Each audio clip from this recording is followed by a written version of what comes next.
You could tell what a Baggins would say on any question without the bother of asking him. This is the story of how a Baggins had an adventure, found himself doing and saying things altogether unexpected. He may have lost some neighbours' respect, but he gained, well, you'll see whether or not he gains anything in the end. The mother of our particular hobbit. Wait, what is a hobbit? I suppose hobbits need some description.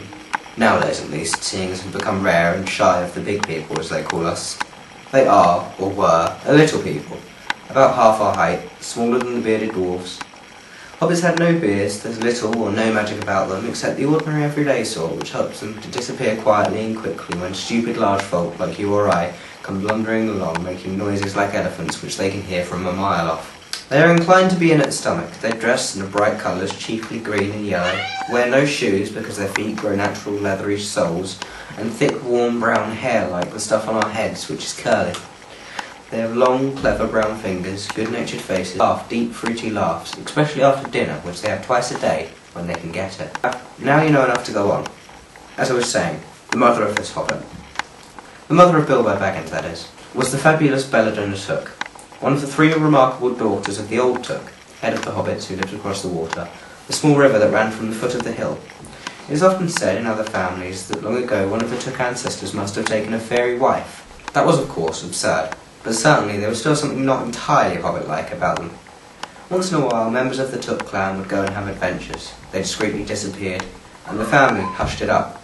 But the fact remained that the Took were not as respectable as the Bagginses, although they were undoubtedly richer. Not that Belladonna Took ever had any adventures after she became Mrs. Bungo Baggins. Bungo, that was Bilbo's father, built the most luxurious hobbit hole for her, and partly with her money, that was to be found either under the hill, or over the hill, or across the water. There they remained until the end of their days. Still, it is probable that Bilbo, her only son, though he looked and behaved exactly like a second edition of his solid and comfortable father, got something a bit queer from his make-up from the Took side, something that had only waited for a chance to come out. The chance never arrived until Bilbo Baggins was grown up, being about 50 years old or so, and living in the beautiful hobbit hole that was built by his father, which I have just described for you, until he had in fact, apparently, settled down immovably. By some curious chance one morning long ago in the quiet of the world, when there was less noise and more green and the hobbits were still numerous and prosperous, Bilbo Baggins was standing at his door after breakfast, smoking an enormous long wooden pipe that reached nearly down to his woolly toes that were neatly brushed. Gandalf came by.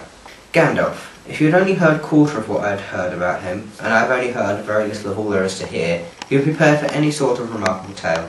Tales and adventures sprouted up all over the place where he went, in the most extraordinary fashion. He had not been down that way under the hill for ages and ages, not since his friend the old Took died, in fact, and the hobbits had almost forgotten what he looked like. He had been away over the hill and across the water on business of his own since they were all small hobbit boys and small hobbit girls. All the unsuspecting Bilbo saw that morning was an old man with a staff.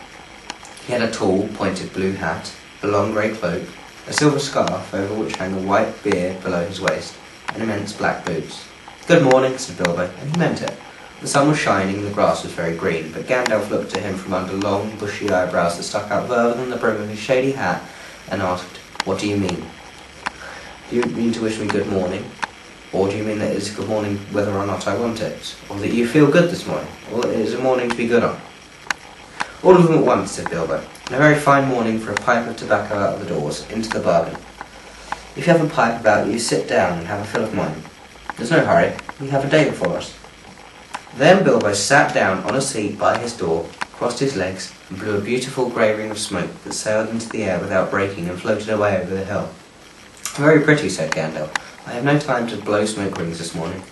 I am looking for someone to share an adventure that I am arranging, and it is very difficult to find anyone." "I should think so in these parts. We are plain and quiet folk, and we have no use for adventures, nasty, disturbing, uncomfortable things. They make you late for dinner. I can't think what anybody sees in them," said our Mr. Baggins, and stuck one thumb behind his braces. He blew out another, even bigger grey smoke ring. He took out his morning letters and began to read, pretending to take no notice of the old man.